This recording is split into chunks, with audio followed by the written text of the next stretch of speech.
वो क्यों इसे जो ये रिटेल का बिजनेस है उसमें घुसने को तैयार बैठे हैं। साहनी जी, व्यापार तो कहीं भी कोई व्यापारी कर सकता है पूरे देश में, तो सिर्फ यही करेंगे क्या? और व्यापारी नहीं है, और व्यापारी मर गए हैं देश के अंदर। आज सारे देश को सिर्फ अडानी और अंबानी के हाथ में सौंपने का सरकार ने जिम्मा ले लिया। आज रेल के ऊपर देखो तो अडानी लिखा हुआ, हमारे बाद एयरपोर्ट पे देखो तो अडानी लिखा हुआ। आज कल तक जियो की सिर्फ सिम चल रही थी, अब जियो के अनाज के थैले भरने शुरू हो चुके हैं पंजाब के अंदर। आज यानी कुल मिलाकर के जो आंदोलन अभी चल रहा है, इन्होंने तो आंदोलन की लाज नहीं रखी, आंदोलन के बीच में ही इन्होंने अपने थैले भरने शुरू कर दिए। इन्होंने तो वही काम किया कि औरत की बीवी मरी नहीं, उससे पहले दूसरी ले आया। आज आंदोलन को खत्म तो होने देते कम से कम, उसके बाद तुम थैले भरते तो अच्छा भी लगता। साहनी जी, बिना केस के ही किसानों को कोर्ट में तारीख पे तारीख मिल रही है, किसानों को बार बार बुलाया जा रहा है, लेकिन कुछ हल नहीं निकल रहा है। देखिए, अब 11 तारीख को फिर सुनवाई है, आपको पता होगा सुप्रीम कोर्ट को एंटर कर दिया। आप मुझे एक बात बताइए, 7 साल में सरकार के जितने भी मुद्दे सुप्रीम कोर्ट में गए हैं, आपको लगा कि सरकार को बैकफुट पे आना पड़ा हो? नहीं आना पड़ा ना।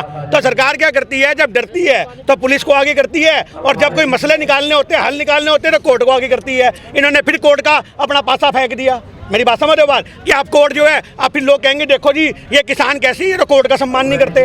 आज कोर्ट कोई ना कोई ऐसा फैसला जरूर सुना देगा जिसको हम समर्थन नहीं करेंगे, फिर कहेंगे देखो जी ये तो बैठी अपनी गलत मंशा लेके हुए हैं। पर आज हमें भी पता है कि कोर्ट का फैसला किसके फेवर में आना है, हर कोई जानता ही ये बात, किसानों के फेवर में तो आना नहीं है। सर, जो रामदेव हैं वो कहते हैं कि मोदी जी के अलावा देश में कोई विकल्प नहीं है। आज रामदेव के बारे में आपने जो पूछा है, उस आदमी ने अपना पेट घुमा घुमा के पूरे हिंदुस्तान को घुमा दिया। समझ रहे हो बात?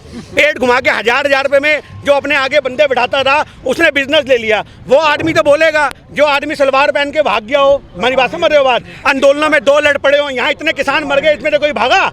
सिर्फ उसकी अर्थी कर गई है किसान की, भागा कोई नहीं है, कोई भगोड़ा नहीं है। मारो, कितना पानी फेंकना, कितनी लाठियां बरसानी है, मारो, लाठियां बरसाओ, आंसू गैस बरसाओ, पर कोई किसान वापसी नहीं जाएगा। आज मैं आपको ये बात बता दूं, रामदेव तो एक प्यादा है, उसको बिजनेस करना था, पैसा कमाना था, शोहरत कमानी थी। वो तो अपने आप को बाबा बोलते हैं। मैंने आपको बोला था, पेट घुमाने वाले बाबा हैं वो। समझ रहे हो बात? आज हमारे देश में ना सारे बाबा ऐसे हैं जो बुलेट प्रूफ गाड़ियों में घूमते हैं। आज हमारे देश के बाबा बुलेट प्रूफ शीशों के आगे बैठ के अपने भाषण देते, चाहे आसाराम बापू हो या रामदेव साहब हो। आज बाबा तो कौन होता है? साईं बाबा थे, जो बिल्कुल गली गली फकीर बन के घूमते थे। गुरु नानक देव जी थे।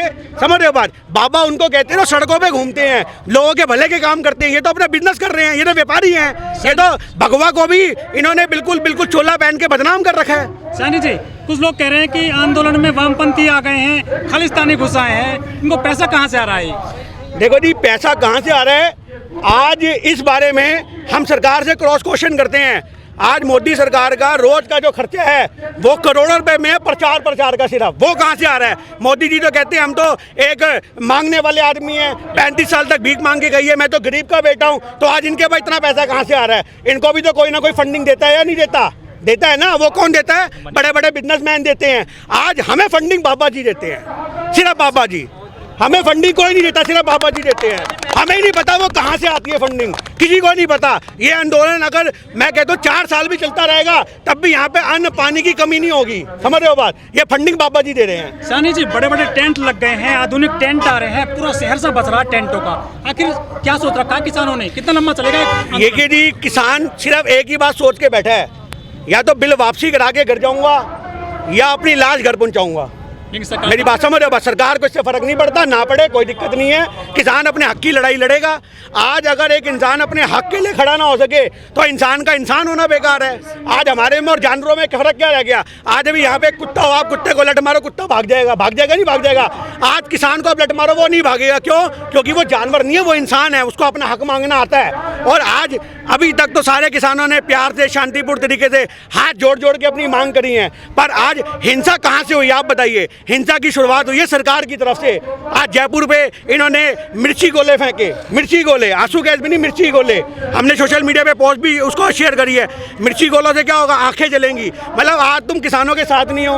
और आज मैं तो ये कहता हूँ कि जो पुलिस वाले या जो सिपाही CRPF के जवान हमारे देश के किसानों पे ये चीज़ें कर रहे हैं, उनको अमेरिका से कोई सीख लेनी चाहिए। आपने देखा होगा कि अमेरिका में भी संसद पे जो हमला हुआ, वहाँ के जो पुलिस वाले थे, वहाँ के जो फौजी थे, उन्होंने घुटने टेक दिए अपने नतमस्तक हो गए कि हम अपने देश के लोगों पे गोली नहीं चलाएंगे, तो क्या उनको लठनी मारेंगे। क्या आप हिंदुस्तान की पैरामिलिट्री से भी यही सोचते हैं कि वो ऐसा करे? हम तो ये चीज़ कब से मांग करते आए हैं कि हमारे देश के फौजियों को घुटने टेक देने चाहिए और उनके देश के फौजियों को, सिपाहियों को ये कह देना चाहिए कि हम किसानों के साथ हो या ना हो, पर हम इनके ऊपर हिंसात्मक गतिविधि नहीं करेंगे। आज देखिए इसको हिंसा की तरफ कौन धकेलेगा। आज ये आंदोलन अगर हिंसा का रूप ले रहा है तो शुरुआत कौन कर रहा है? सबसे पहले आप ये देखिए, आपके कान पे अगर कोई बंदा चपेड़े मारेगा आप कब तक खा लोगे? गांधी जी कहते थे एक मारे दूसरा गाल आगे करो, पर आज गांधी जी का जमाना जो है संविधान के हिसाब से बदल गया। संविधान में फेरबदल हो जाते हैं वक्त के हिसाब से, जब वक्त बदलता है तो संविधान भी बदल गया। कितनी चीज़ें उसमें अमेंडमेंट की गई हैं, तो आज ये अमेंडमेंट भी हो चुकी है। आप एक थप्पड़ मारोगे मैं प्यार से कहूँगा भाई मत मार, दूसरा मारोगे फिर बोलूँगा भाई मत मार, तीसरा मारोगे तो मैं भी तुम्हारी गुद्दी पकड़ दूंगा। तो आज कुल मिलाकर के सरकार इस आंदोलन को जान के हिंसात्मक बनाना चाह रही है, किसानों पे लाठियां बरसा करके, आंसू गैस बरसा करके। पर आप किसान का पेशेंस देखो, संयम देखो, इतनी मार खा के अर्थियां घर चली गई पर किसान ने उसको हिंसात्मक आंदोलन में बदलने नहीं दिया, क्योंकि जिस दिन किसानों की साइड से पहल हुई सरकार तो मिनट में आंदोलन को कुचल देगी। समझ रहे बात? ये कहते हुए कि हमारे देश के अंदर जो किसान हैं देखो आतंकवादी बन चुके हैं। आज आतंकवादी हम नहीं बन रहे, ना हमारे देश का किसान बन रहा है, सरकार जान के उकसा रही है। सानी जी, कुछ किसान ये भी कह रहे हैं कि जो गांव में चौपाल लगा रहे हैं बीजेपी के लोग, वो जबरदस्ती किसानों को वहाँ बुलाते हैं, बैठाते हैं। ये किस तरह से देखते हैं इन चीज़ों को? आपने अभी देखा होगा हरियाणा की एक वीडियो आई थी राजेश जी की, उन्होंने वो चौपाल के सारे 3 टप्पड़ पाड़ दिए। समझ रहे हो बात? हरियाणा के अभी चौपाल लगनी थी वहाँ पे, इन्होंने किया क्या? इन्होंने ट्रैक्टर उठा लिए, इनके बाप दादों ने कभी खेती नहीं करी, इन्होंने संतरी पगड़ियाँ पहन ली, किसानों के बीच में पहुँच गए। इन्होंने तो इसमें भी ना बीजेपी का प्रचार करना सीखा है।